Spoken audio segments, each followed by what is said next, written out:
우리 받으실 하나님의 말씀 보십니다. 히브리서 2장 13절 말씀 한 절을 보십니다.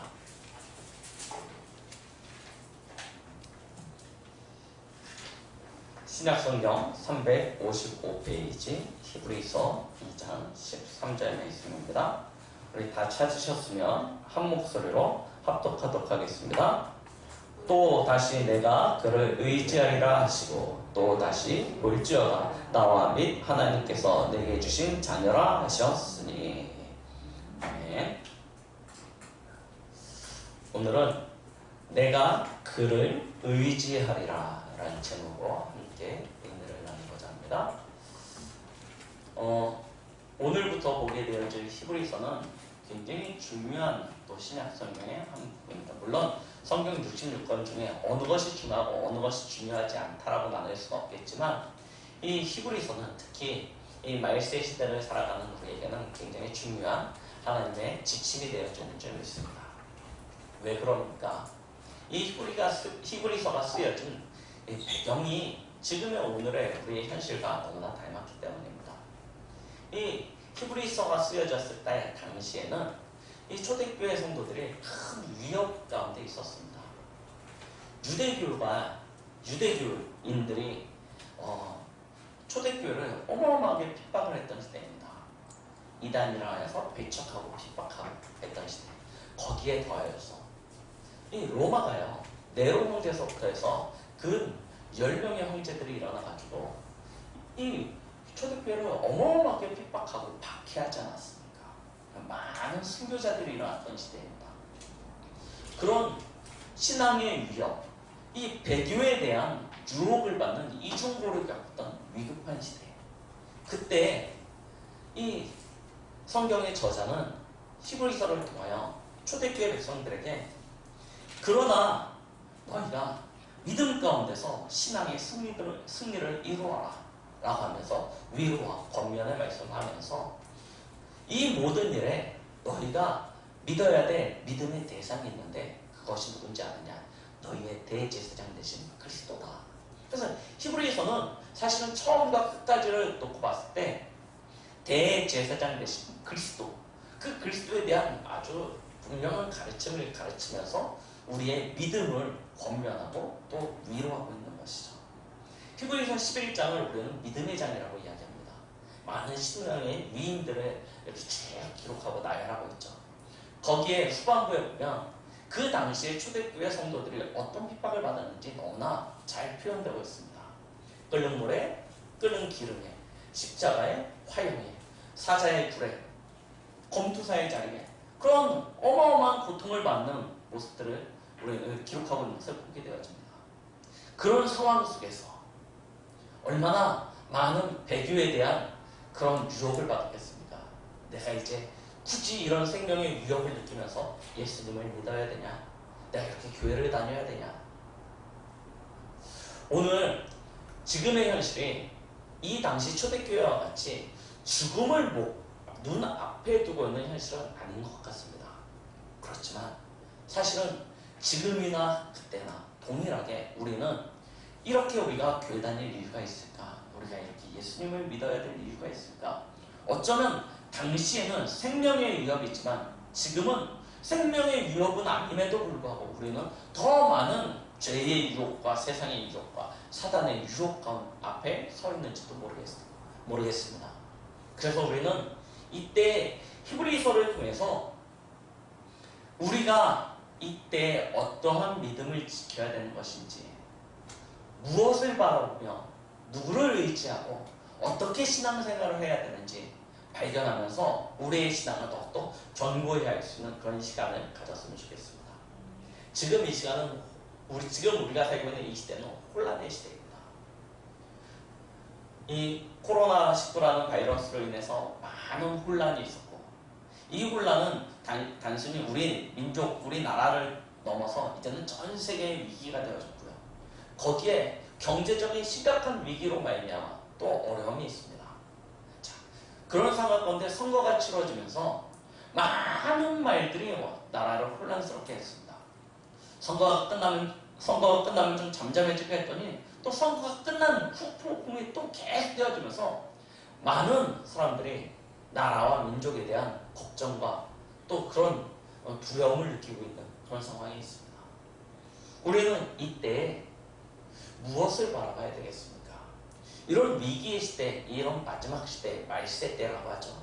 이때 진짜 하나님을 믿는 사람들이 있겠습니까? 저는 우리 강북동북의 모든 성도들이 이때 더욱더 견고히 믿음 가운데서 하나님만을 의지하고 하나님만을 바라고 하나님만을 신뢰할 수 있는 그런 축복이 있길 예수 그리스도의 이름으로 축원드리겠습니다. 자, 그러면 우리가 오늘 말씀을 통해서 확인해야 될 부분들이 무엇입니까? 내가 그를 의지하리라 라고 이야기했습니다. 이 성경의 구절은 사실은 이사야와 다윗이 썼던 말을 인용하여서 오늘 이 성경의 히브리서의 저자가 쓴 글인데요. 자, 우리가 의지해야 될 믿음의 대상이 도대체 누구입니까? 사람들은 나를 가장 많이 의지하는 것 같습니다. 나를 의지해요. 태어나면서부터 내 스스로 살아야 된다라는 그런 교육을 받고 그런 가르침 속에서 주입을 받다 보니 내가 모든 것의 기준이 되어져 있습니다. 내가 중심이 되어져 있습니다. 그래서 나의 힘, 나의 능력, 나의 것을 의지하는 경우가 참 많습니다. 나는요 학벌도 없고 배경도 없고 아무것도 나는 나를 의지할 만한 것이 없어요. 그렇게 생각하시는 분들도 계시겠죠. 그런데요, 곰곰이 돌이켜보십시오. 세상의 중심이 누구를 중심으로 움직여주고 있는지요. 결국은 나 중심으로 움직여주고 있습니다. 모르겠습니다. 세상 대한민국이 어떻게 움직여지느냐는 모르겠는데 내 삶의 중심을 보시라니까요. 결국은 나 중심으로 움직여주고 있는 것입니다. 왜 그렇습니까? 그만큼 나 자신에 대해 신뢰하고 있기 때문입니다. 내가 의지의 대상이 되어집니다. 그런데 내가 의지의 대상이 돼서 나를 신뢰하고 있다 보니 어느 순간 한계가 오게 되어집니다. 말씀드렸던 대로 학벌도 없고 배경도 없고 힘도 없고 능력도 없고 그런 것들이 깨달아지는 때가 되어져요. 그래서 왜 이렇게 힘들지, 어렵지, 안 되지. 그러면서 무엇을 찾게 되어집니까? 내가 의지할 만한 대상을 찾게 되어집니다. 우리는 어려서부터 의지의 대상이 늘 우리 주위에 있었습니다. 어렸을 때는 부모님이 우리의 의지의 대상이었습니다. 부모님을 의지하고 살았죠. 그러다가 부모님을 떠날 나이가 되면서 다른 대상들을 의지하게 되어집니다. 첫 번째 시작했던 게 친구였을 것입니다. 친구를 찾으면서 친구들을 의지하고 살아요. 내가 부모님한테 말하지 못하는 고민들, 어려움들, 갈등들, 친구들과 소통하고 친구들과 이야기하면서 거기서 답을 찾고 거기서 위로를 받고 했었죠. 그러다가 이제 친구를 넘어서 애인을 찾게 되어집니다. 사랑하는 대상들을 찾게 되죠. 그러다가 가정을 이루게 되고, 그런데 그렇게 사랑하는 대상을 찾고 가정을 이루다 보니까 진짜 의지할 만한 대상이라고 생각되어졌는데 별로 의지할 만한 대상이 아니에요. 의지할 만한 존재가 아니에요. 그래서 내가 전적으로 의지할 대상을 찾게 되어집니다. 그게 누굽니까? 자녀입니다. 자녀를 의지하게 되어져요. 자녀를 또 찾는 거예요. 그렇죠? 우리는 끊임없이 사람을 중심으로 해서 의지할 대상을 찾는다니까요. 많이 배신도 당해보고 많은 아픔도 겪어봤지만 그럼에도 불구하고 이 사람은 다를 거야, 저 사람은 다를 거야 하면서 그 사람을 의지하려고 계속 또 쫓아갑니다. 그런데 진짜 의지할 대상이 되어집니까? 안 돼요. 그러다 보니 사람은 의지할 대상이 안 되겠구나 라고 하면서 찾는 게 무엇입니까? 종교이고 신이 되는 것입니다. 종교와 신을 의지하게 되어지는 것입니다. 그런데 보십시오. 세상에 많은 종교들이 있고 많은 신이라 불리는 존재들이 있습니다. 근데 유독 하나님은 눈에 안 보여요. 다른 신들은 다 어떤 형상이 있고 어떤 의지할 만한 무언가가 있는데 하나님은 눈에 안 보이는 것입니다. 그러니 눈에 안 보이는 하나님은 제껴두고 누굴 찾습니까? 눈에 보이는 의지할 만한 대상들을 찾기 시작합니다. 그래서 이방 종교를 선택하기 시작하죠. 그리고 무속, 점술 이런 뭔가 구체적으로 내게 어떤 방향과 미래를 알려줄 수 있는 내 길을 알려줄 수 있는 대상들을 찾아서 그 앞에 가서 경배하기 참 신입니까? 그렇지 않습니다. 사람들은 자신보다 힘이 있으면, 능력이 있으면 신이라는 지위에 올려두기를 되게 좋아합니다. 일본 사람들 같은 경우는 무슨 사마 하면서 신이라고, 사람들도 다 신이라고 하고, 심지어 뭐 이렇게 신사 같은 데 가면 그 신이라고 모시고 있는 것이 칼, 뭐 이런 거 갖다 놓고 신이라고 막 경배하고 그러지 않습니까? 사람들은요, 자신보다 조금만 능력이 있으면 신의 자리에 올립니다. 뭐 그것이 어떤 동물의 형상이어도 상관없고, 사람의 형상이어도 상관없고, 어떤 물건의 형상이어도 상관없습니다. 결국 무엇이라는 얘기입니까?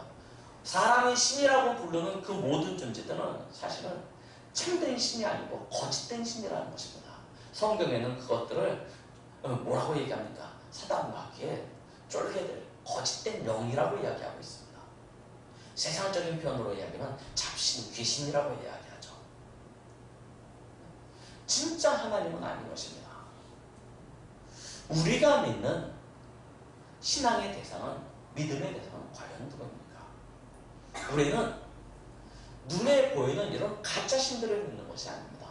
사람보다 조금 능력 있는 그런 신들을 믿는 것이 아닙니다. 우리는 절대자, 창조주 하나님을 믿는 줄 믿습니다. 그 하나님께서 오늘 히브리서 1장에 보니까 눈에 보이게 우리 가운데 임재하신 분이 계십니다. 그분이 누구십니까? 바로 예수 그리스도십니다. 그 예수 그리스도가 실질적으로 히브리서 1장 3절에는 이렇게 표현하고 있죠. 이는 하나님의 영광의 광채시요 그 본체의 형상이시라 라고 이야기하고 있습니다. 하나님의 영광의 광채시요 그 본체의 형상 되신 예수.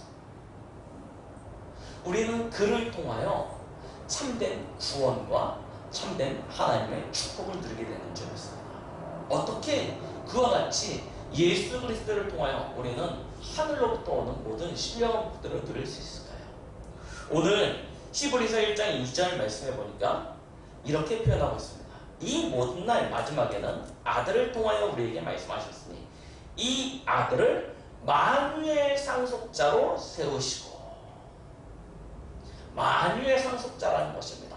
예수님이 모든 만유의 상속자. 그래서 히브리서에서는 뭐라고 표현하고 있냐면 그가 만물 위에 만물을 충만케 하시는 존재라고 표현하고 있습니다.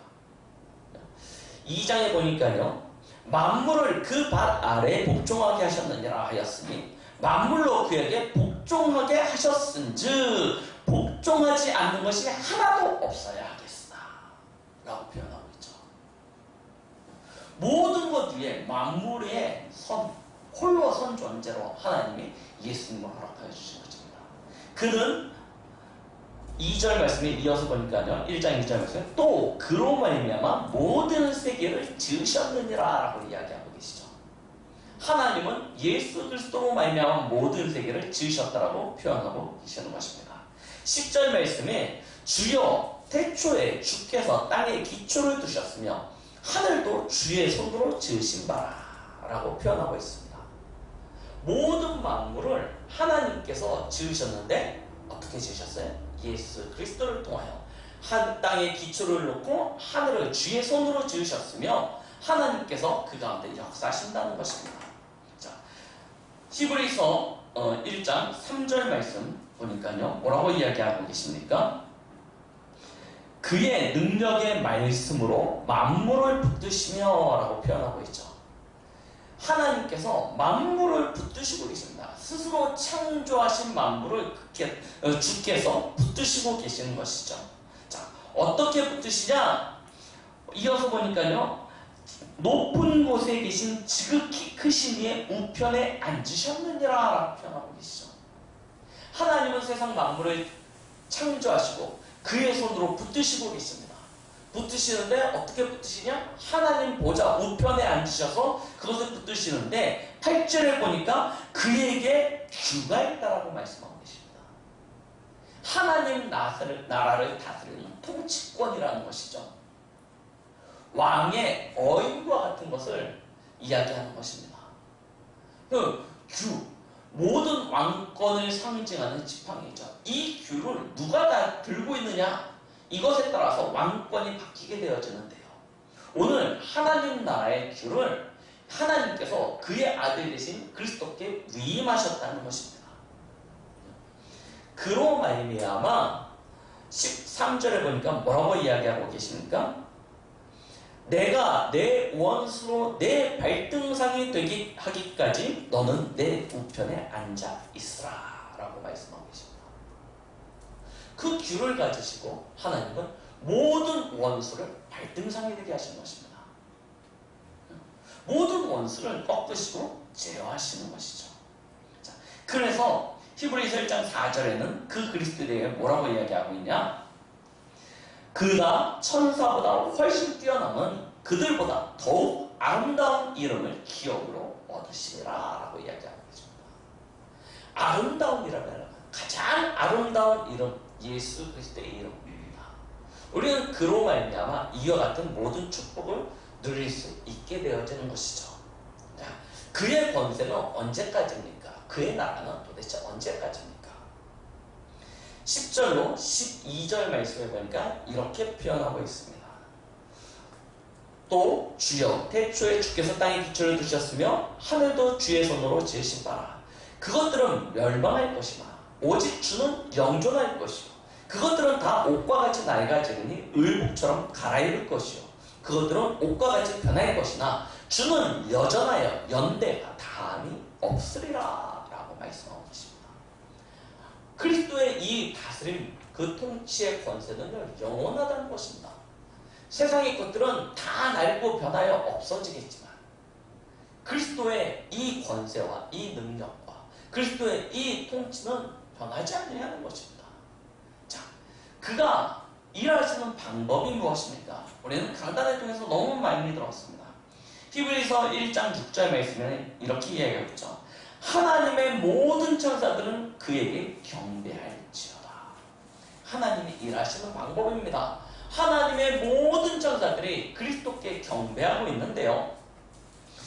7절에 보니까 그는 그의 천사들을 바람으로 그의 사역자들을 불꽃으로 삼으시는지라 라고 이야기하고 계시죠. 천사들을 그의 사역자로 삼으시는데요.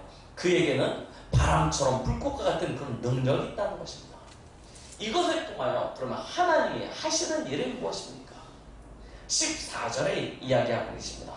모든 천사들은 섬기는 영으로서 구원받을 상속자들을 위하여 섬기라고 보내심이 아니냐. 자, 보십시오. 우리의 믿음의 대상이 누구냐? 우리는 하나님을 믿습니다. 그런데 그 하나님을 믿는 구체적인 방법이 무엇입니까? 바로 예수 그리스도입니다. 예수 그리스도를 통하여 우리는 하나님 앞에 나아갈 수 있고 예수 그리스도를 통하여 우리는 하나님을 경배할 수 있습니다. 하나님은 우리에게 예수 그리스도를 통하여 모든 하늘로부터 예비되어지는 신령한 복을 부어주시는 줄 믿습니다.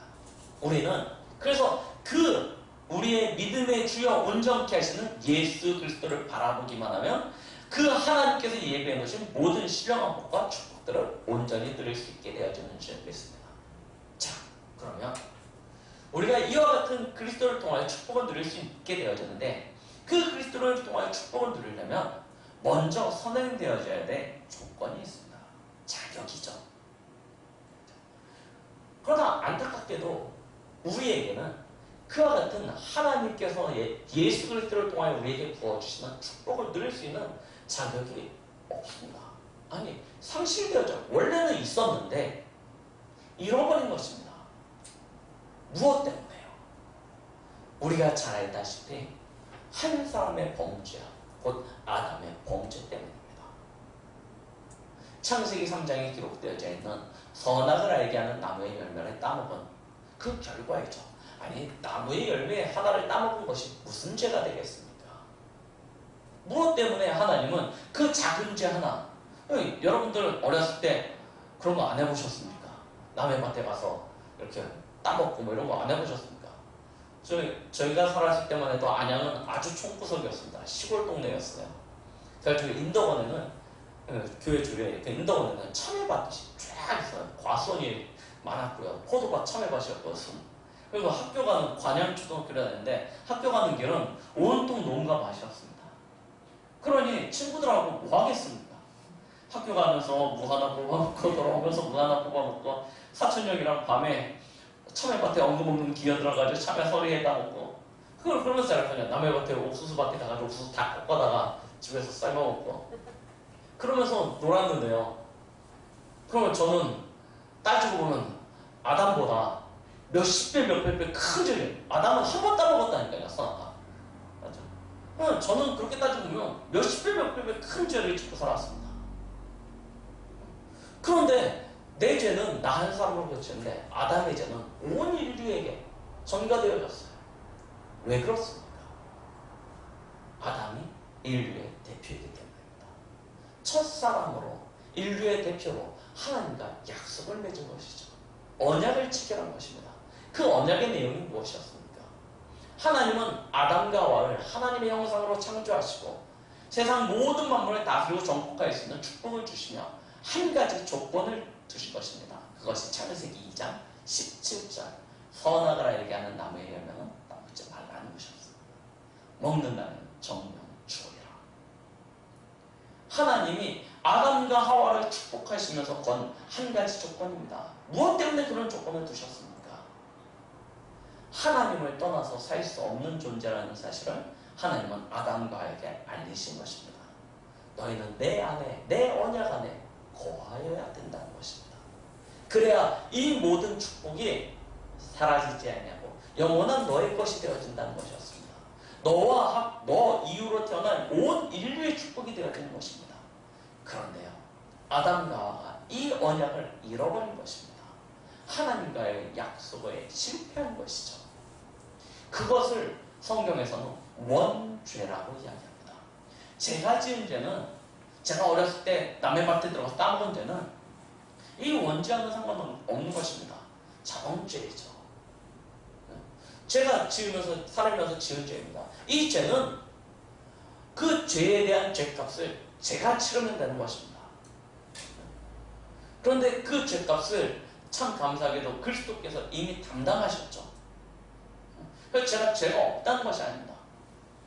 그러나 원죄는 내가 이 죄값을 치를 수가 없습니다. 아담과 하와가 이 죄값을 없앨 수가 없는 것입니다.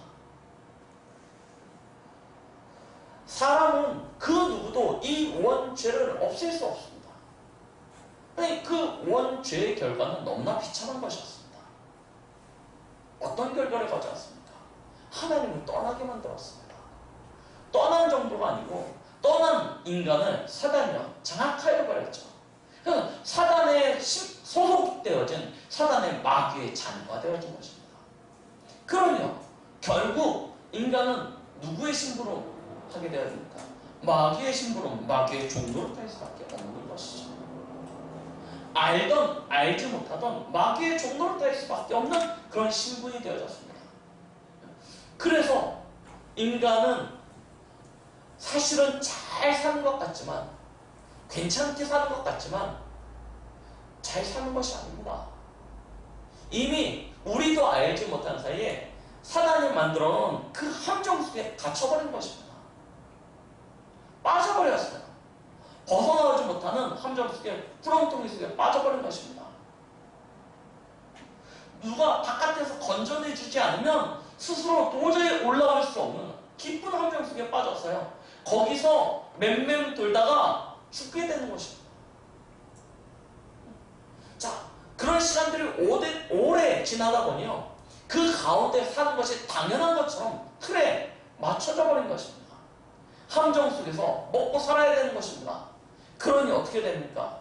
우상 숭배도 해야 되고, 사람의 인맥도 찾아야 되고, 세상 배경도 만들어야 되고, 그걸 위해서 학벌과 어떤 내 삶의 어떤 배경들을 찾아서 여러 가지 수고와 노력과 열심으로 그렇게 사는 것이 당연한 것처럼 그런 틀 안에 갇혀버렸다니까요. 자, 그러면 어떻게 되어집니까? 결국은요, 한 손 한 발을 딱 묶인, 올무에 묶인 짐승처럼요, 우리 인생은 빠져나가기 위해서 계속 몸부림치고 코덕코덕 거리는데 결국 어떻게 어떻게 됩니까? 이 올무는 점점 당겨져서 어느 순간 우리의 발목을 잘라내고 우리의 살을 썩게 만들고 우리의 생명을 빼앗아가게 만드는 그런 결과를 가져오게 되는 것입니다. 이것이 하나님 떠난 인생의 모습입니다. 누가 거기서 건져내주지 않으면, 누가 그 틀을 부셔주지 않으면, 누가 그 올무에서 빼주지 않으면 안 돼요. 얼마 전에 영상 하나를 봤습니다. 올무에 갇힌 짐승을 풀어주는 영상이었는데요. 외국 영상이었는데요. 퓨마가요, 올무에 딱 묶인 거예요. 올무에 묶였는데요. 사람들이 그걸 보고요, 퓨마를 풀어주려고 하는데요. 이 사나운 퓨마가 이 사람들이 다가가니까 어떡합니까? 더 발버둥칩니다. 더 몸부림칩니다. 내게 다가오지 말라는 거예요. 나를 해칠까봐. 아니, 풀어주려고 다가가는데 해칠까봐 막 몸부림칩니다. 그러면 이 올무가 어떻게 되겠습니까? 점점 쪼여서 발목을 꽉 물고. 우리 인생이 그렇습니다. 몸부림치고 애쓰고 스스로 빠져나오려고 빠져나올 능력도 없는데 애쓰고 있는 것입니다. 그렇게 몸부림치고 있습니다. 자, 사람은 도저히 그런 인생에서 빠져나오지 못합니다. 결국은 그렇게 살다가 지옥에 가게 되는 것이죠. 자, 여기에 하나님께서 우리에게 구원의 장시자를 주셨습니다. 그것이 히브리서 2장의 말씀입니다. 우리는 우리 스스로 우리를 구원할 수 없기에 하나님께서 한 분 예수 그리스도를 보내서 우리에게 구원의 길을 내어주신 것이죠. 히브리서 2장 7절 말씀 보십시오. 그는 잠시 동안 천사보다 못하게 하시며 라고 이야기하시죠. 하나님께서는 하나님의 아들이신 예수 그리스도를 잠시 천사보다 못하는 인간의 모습으로 이 땅에 보내신 것입니다.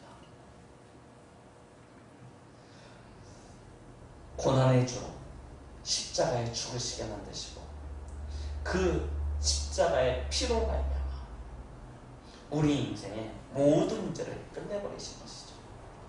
예수님은 자신이 그 일을 위하여 이 땅에 오셨다는 사실을 너무나 잘 알고 있었습니다. 그래서 2장 11절 말씀에 보니까 이렇게 이야기하고 있죠. 거룩하게 하시는 이와, 거룩하게 하시는 이가 누구십니까? 우리를 위하여 십자가에 죽으신 예수 그리스도를 이야기하는 것입니다. 그 다음에요, 거룩하게 함을 입은 자들이, 거룩하게 함을 입은 자들은 누구입니까? 바로 저와 여러분들이죠. 다 한 근원에서 난지라. 한 근원이 누구입니까? 바로 창조주 하나님을 이야기하는 것입니다. 그러므로 형제라 부르시기를 부끄러워하지 아니하시고, 예수님이 형제라 부르시기를 부끄러워하지 않으셨다는 것입니다. 이르시되 내가 주의 이름을 내 형제들에게 선포하게 하시고 내가 주의 교회 중에 찬송하리라 하셨으며 라고 표현하고 있는 것이죠. 자, 하나님께서는 우리를 그리스도 하나님 안에서 한 형제라 부르시기를 부끄러워하지 않으셨습니다. 그리고 예수님은 이 땅에 오셔서 친히 고난을 당하시고 십자가에 죽으시고 부활하심으로 말미암아 우리 인생의 모든 문제를 다 끝내신 것이죠. 하나님 떠난 우리 인생에 하나님 만나는 길을 되어주시고 죄와 저주 가운데 빠져버린 우리를 그 죄와 저주로부터 그 사망의 법에서 완전히 해방시켜주시고 사단에게 얽매여서 사단에게 붙잡힌 우리 영혼을 완전히 건지셨는데요. 히브리서 2장 14절로 15절 말씀을 보시겠습니다. 자녀들은 혈과 육에 속하였음에 그도 또한 같은 모양으로 혈과 육을 함께 지니심은 죽음을 통하여 죽음의 세력을 잡은 자 곧 마귀를 멸하시며, 예수님이 혈과 육을 입고 이 땅에 오셔서 죽음을 통하여 죽음의 세력을 잡은 자 곧 마귀를 멸하시며 라고 표현하고 있습니다. 마귀를 멸하신 그리스도로 이 땅에 오신 것입니다. 자, 그래서 뭐 하셨습니까? 또 죽기를 무서워함으로 한평생 매어 종도로 타는 모든 자들을 놓아주려 하시니라. 예수 그리스도가 이 땅에 오신 이유이죠. 우리를 죄와 저주와 사망과 사단에게서부터 놓아주시기 위하여 그리스도께서 이 땅에 오셨는 줄 믿습니다. 우리는 이 그리스도를 믿음으로 말미암아 하나님의 자녀가 되어진 것입니다. 13절 볼지어다 나와 및 하나님께서 내게 주신 자녀라 라고 표현하고 있습니다. 우리는 이와 같은 은혜로 하나님의 자녀가 되어진 것이죠. 자, 그 그리스도는 이와 같이 잠시 천사보다 못한 모습으로 사람의 모습으로 이 땅에 오셔서 고난의 주로 인생을 그의 모든 사역을 끝내셨습니까? 그렇지 않습니다. 또한 뭐라고 이야기하십니까? 영광과 존귀로 관을 씌우시며 만물을 그 발 아래에 복종하게 하셨느니라 라고 이야기하고 계시죠.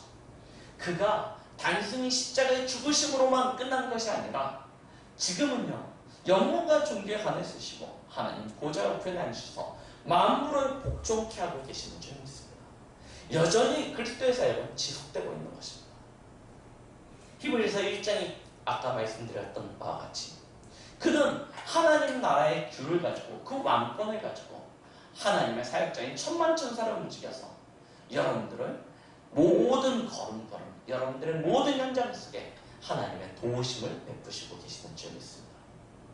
왕 되신 그리스도께서 우리를 위하여 지금도 일하시고 계십니다.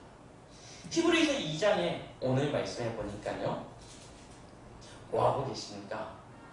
우리를 참 제사장 되신 그리스도께서 우리를 위하여 죽으시고 그 죽으심으로 말미암아 우리를 구원하사 하나님 자녀 삼으시고 하나님 자녀된 우리들을 붙들어주고 계십니다. 2장 16절부터 보십시오. 이는 확실히 천사들을 붙들어주려 하심이 아니요 오직 아브라함의 자손들을 붙들어주려 하심이라 라고 이야기하고 계시죠. 하나님의 자녀들, 아브라함의 자녀들을 붙들어주고 계시는 것입니다. 자, 그러면서 히브리서 3장에 보니까요 그는 참 선지자가 되셔서 우리의 인생을 우리의 모든 걸음 속에서 우리를 가르치시고 인도하고 계시다고 표현하고 있습니다. 모세는 장막을 신실함으로 지켰듯이 그는 하나님의 나라를 신실하게 지키시면서 그 성령으로 우리에게 말씀을 주시고 계십니다. 그 말씀으로 우리를 가르치시고 인도하신다는 것이 히브리서 3장의 고백인 것입니다. 보십시오. 예수 그리스도는 구원의 창시자가 되셔서 하나님의 그 뜻과 계획을 따라 이 땅에 잠시 천사보다 못한 모습으로 오셔서 우리의 모든 죄를 담당하시고 우리를 위하여 죽으시고 또한 부활하셔서 영광과 존귀의 관을 쓰시고 하나님 보좌의 우편에 앉으시사 여전히 그리스도의 일을 통하여 하나님의 자녀들을 붙들어주고 계시는 것입니다. 구원은 단순히 우리가 죄로부터 빠져나서 천국에 가는 티켓을 얻는 것이 아니라고 말씀드렸습니다. 하나님은 구원의 사역을 지금도 여전히 신실하게 우리 안에서 이루시고 계십니다. 우리에게 이 구원의 이 은혜는 단순히 한 번으로 끝나는 것이 아니라 우리의 모든 현실과 상황과 문제 속에서 계속되어지는 것입니다. 하나님이 우리를 도우시지 않으시면 하나님이 우리를 구원해 주시지 않으면 하나님이 우리를 붙들어 주시지 않으면 우리가 어떻게 오늘이라는 이 어려움의 현실들을 이겨나가겠습니까? 그래서 우리는 이 믿음의 주요 우리의 구원의 참된 주체가 되시는 그리스도를 의지하는 삶을 살아야 될 줄 믿습니다. 자, 그러면 어떻게 하면 우리가 그리스도를 의지하면서 살아갈 수 있겠습니까? 가장 첫 번째 무엇입니까? 우리의 마음과 생각이 참 중요합니다. 서론에도 말씀드렸듯이 우리의 마음과 생각은 늘 죄로부터 세상으로부터 미혹을 많이 받습니다. 그래서 우리의 마음과 생각을 지키지 않으면 거기에 빼앗길 수밖에 없는 것입니다. 마음과 생각이 분열이 되어지고 쪼개지고 나누어져서 결국은 불신앙의 자리에 빠질 수밖에 없는 것이죠. 그래서 우리는 먼저 결론을 가져야 되는 것이 무엇입니까? 참 지혜를 얻어야 되는데요. 히브리서 1장 10절 12절 말씀처럼 세상의 모든 것들은 낡고 변하고 없어지는 것들입니다. 다 사라지게 되어 있습니다. 거기에 우리의 마음과 생각을 빼앗기지 마십시오. 거기에 우리의 에너지를 올인하지 마십시오. 그것들보다 더 귀한 것이 있습니다. 그래서 성경에서는 뭐라고 이야기하고 있습니까? 히브리서 2장 1절 말씀을 보니까 우리는 들을 것에 더 유념함으로 우리가 흘러 떠내려가지 않도록 함이 마땅하다고 이야기하고 계십니다. 우리에게 주신 이 복음의 내용을 가지고요, 우리를 붙드는 것입니다. 거기에 우리를 온전히 거할 수 있도록 하는 것입니다. 우리가 흘러 떠내려가지 않도록. 히브리서 2장 3절 말씀은 뭐라고 이야기하죠? 우리가 이같이 큰 구원을 등한히 여기면 어찌 그 보응을 피하리요? 라고 말씀하고 계시죠. 이 복음의, 이 구원의 말씀을 등한히 여기면 어떻게 되겠습니까? 그래서 우리는 이 말씀 속으로 깊이 들어가는 것입니다. 하나님이 주신 이 은혜 속으로 깊이 들어가는, 거기서 우리의 마음과 생각을 지키는 것이죠. 이사야 8장 17절 말씀부터 22절 말씀에 이사야는 이렇게 고백하고 계십니다. 이제 야곱의 집에 대하여 얼굴을 가리시는 여호와를 나는 기다리며 그를 바라보리라. 야곱의 집에 대하여 얼굴을 가리셨다라고 이야기하고 있습니다. 하나님. 야곱의 집을 외면했다는 거죠. 이스라엘을 외면했다는 것입니다. 이스라엘을 돌이키지 않으신다는 것입니다. 하나님의 은혜와 하나님의 긍휼이 끊어졌다는 것입니다. 그래서 이스라엘은요, 저 아수르에 의해서 멸망당하고요, 남유다는 바벨론에 의해서 멸망당하지 않습니까?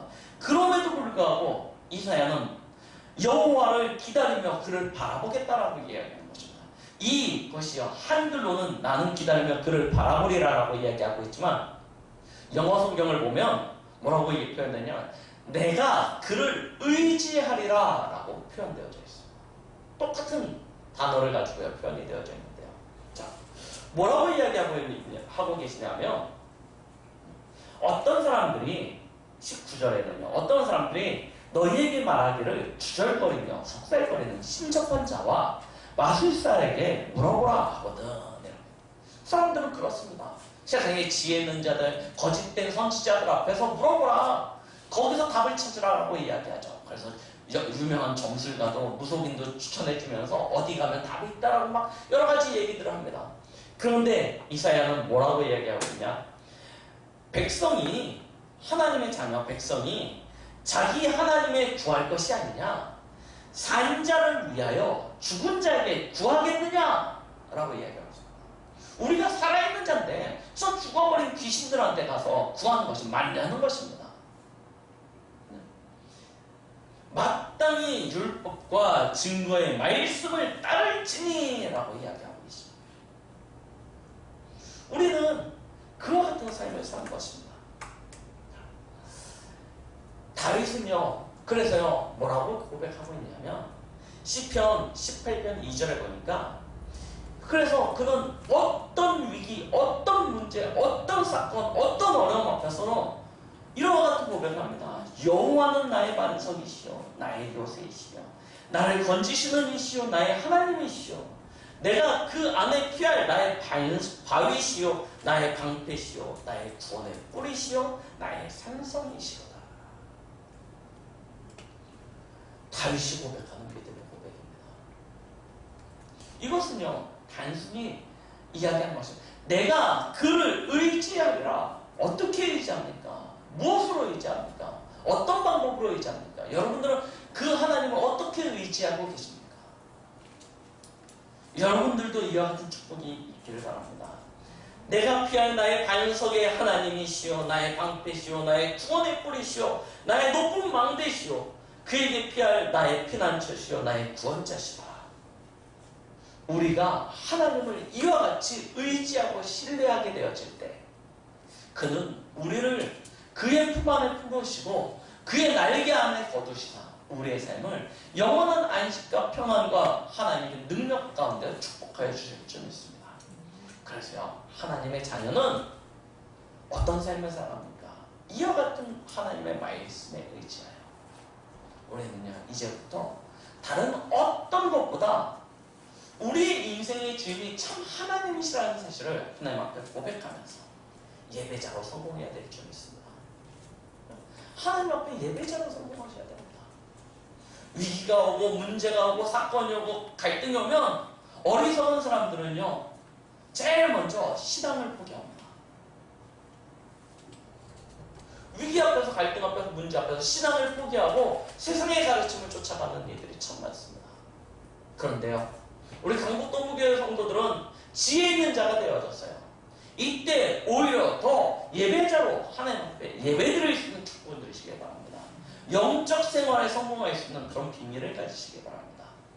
하나님 앞에 거룩하고 산 제물로 우리 자신을 드려 하나님이 받으시기에 기쁜 제사가 되어지는 그런 삶의 인생이 되어주시길 예수 그리스도 이름으로 축원드리겠습니다. 그 예배 때 받은 말씀을 가지고 그럼 우리는 무엇을 합니까? 그 은혜를 가지고 무엇을 합니까? 우리는 하나님께서 주시는, 위에서 주시는 힘을 얻는 것입니다. 그것이 무엇이죠? 정식이도 아닙니다. 우리는 무능력합니다. 우리는 무기력합니다. 우리는 참 나약한 존재입니다. 하나님의 은혜와 하나님의 힘이 없으면 살 수 없는 존재입니다. 그래서 우리의 시간을 들여 하나님 앞에 예배자로 쓰면서 하나님께서 주시는 힘을 얻는 것이죠.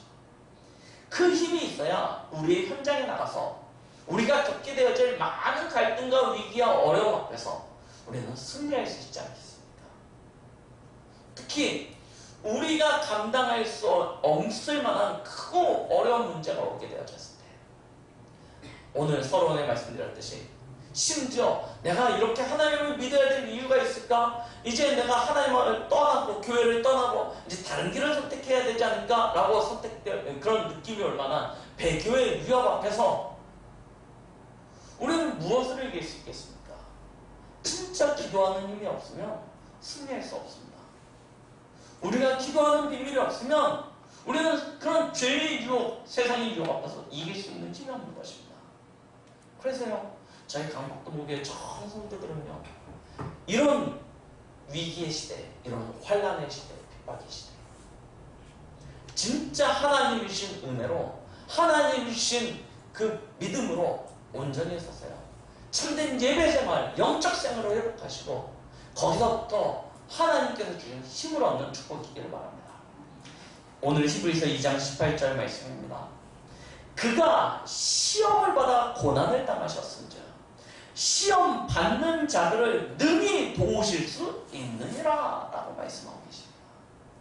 여러분, 그리스도께서 친히 시험을 받아 죽임을 당하셨습니다. 고난을 받으시고 죽음을 당하셨습니다. 그래서 시험을 당하는 여러분들을 아신다는 것입니다. 여러분들의 문제, 여러분들의 상황, 여러분들의 현실, 여러분들이 겪고 있는 지금 마음의 갈등, 고민들 하나님이 모르시지 않으신다는 것입니다. 다 알고 계시고 능히 도우실 수 있다고 말씀하고 계십니다.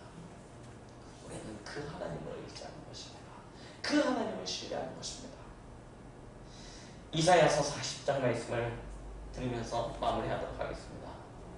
야곱아, 어찌하여 내가 말하기를 이스라엘아, 내가 이르기를 내 길은 여호와께 숨겨졌으며 내 승산은 내 하나님에게서 벗어났다 하느냐? 너는 알지 못하느냐? 듣지 못하였느냐? 영원하신 하나님 여호와, 땅 끝까지 창조하신 이는 피곤하지 않으시며 곤비하지 않으시며 명철이 한이 없으시며 피곤한 자에게는 능력을 주시며 무능한 자에게는 힘을 더하시나니 소년이라도 피곤하며 곤비하며 장정이라도 넘어지며 쓰러지되 오직 여호와를 앙망하는 자는 새 힘을 얻으리니 독수리가 날개치며 올라감 같을 것이요 다름박질하여도 곤비하지 아니하겠고 걸어가도 피곤하지 아니하리로다. 아멘. 우리는 여호와 하나님만을 의지하며 살아가는 하나님의 자녀, 우리는 그와 같은 성도들이 함께하는 믿음의 공동체를 이루어가는 우리 강북동교회, 이 교회가 진짜 하나님을 의지함으로 나라와 민족과 열방과 전 세계 우리 오고 오는 후대들을 살리는 그런 은혜와 축복을 누리는 그런 아름다운 기념비적인 역사를 이루어갈 수 있는 우리 전 성도들 되시기를 예수 그리스도 이름으로 축원드리겠습니다. 기도하십니다. 하나님 아버지 감사드립니다. 오늘 히브리서 말씀을 통하여 우리가 의지해야 될 믿음의 대상이 누구인지, 왜 우리는 그를 바라보며 그를 의지하면서 살아가야 되는지 말씀을 통하여 확인하였습니다. 하나님, 우리의 사는 날 오직 여호와 하나님만을 의지하며 바라보며 그를 신뢰함으로 모든 사건과 문제와 일 속에서 만남 속에서 승리할 수 있는 축복을 허락하여 주시옵소서. 예수 그리스도 이름으로 기도드렸습니다.